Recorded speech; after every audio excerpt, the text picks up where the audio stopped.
எரேமியா 40ஆம் அதிகாரம். பாபிலோனுக்கு கொண்டு போகும்படி எருசலேமிலும் யூதாவிலும் சிறைகளாய் பிடித்து வைக்கப்பட்ட ஜனங்களுக்குள் விலங்கிடப்பட்டிருந்த எரேமியாவை காவற் சேனாதிபதியாகிய நேபுசாரதான் விடுதலையாக்கி ராமாவிலிருந்து அனுப்பிவிட்ட பின்பு எரேமியாவுக்கு கர்த்தரால் உண்டான வசனம்.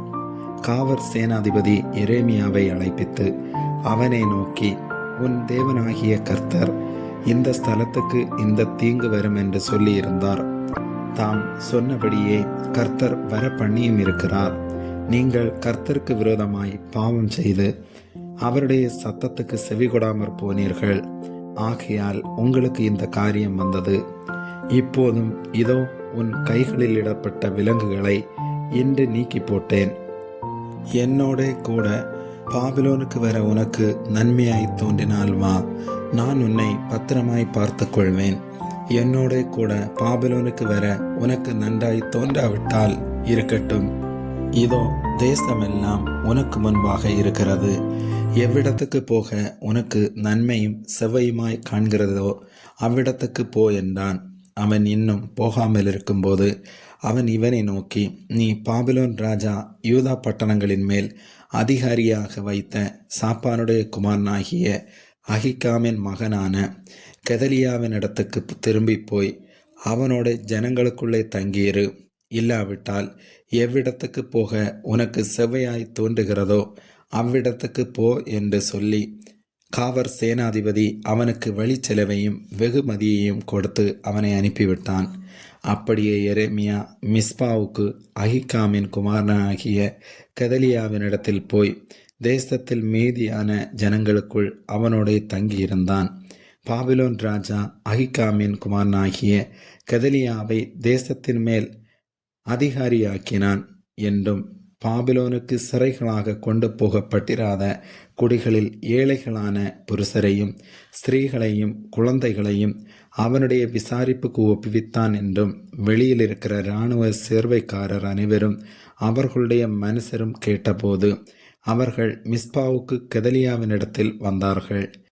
யாரெனில் நெத்தனியாவின் குமாரனாகிய இஸ்மவேலும் கரேயாவின் குமாரனாகிய யோகனானும் யோனத்தானும் தன் கூமேத்தின் குமாரனாகிய செரேயாவும் நெத்தோபாத்தியனாகிய எப்பாயின் குமாரரும் மகாத்தியனான ஒருவனுடைய குமாரனாகிய எசனியாவும் ஆகிய இவர்களும் இவர்களை சேர்ந்தவர்களுமே. அப்பொழுது சாப்பானுடைய குமாரனாகிய அகிகாமின் மகன் கெதலியா அவர்களையும் அவர்கள் மனுஷரையும் நோக்கி, நீங்கள் கல்தையரை சேவிக்க பயப்பட வேண்டாம். நீங்கள் தேசத்திலிருந்து பாபிலோன் ராஜாவை சேவியுங்கள். அப்பொழுது உங்களுக்கு நன்மை உண்டாகும். நானோவெனில் இதோ நம்மிடத்திலே வருகிற கல்தையரிடத்தில் சேவிக்கும்படி மிஸ்பாவிலே குடியிருக்கிறேன்.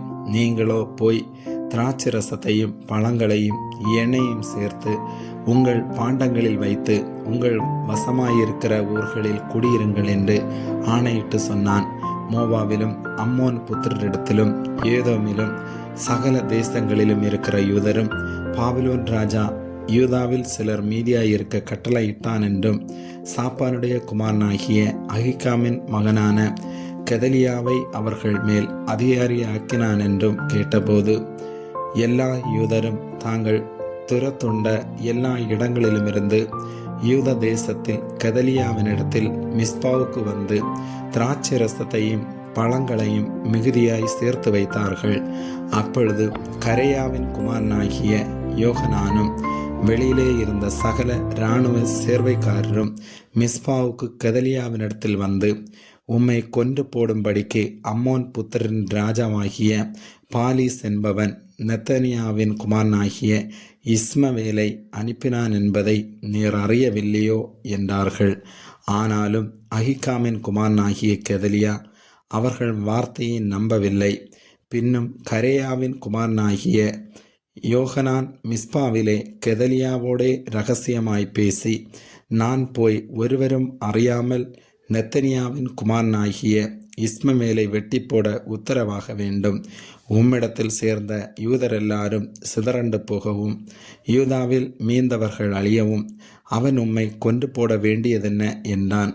ஆனாலும் அகிகாமின் குமாரனாகிய கெதலியா கரேயாவின் குமாரனாகிய யோகனானை நோக்கி, நீ இந்த காரியத்தை செய்யாதே, இஸ்மவேலின் மேல் நீ பொய் சொல்லுகிறாய் என்றான். ஆமென்.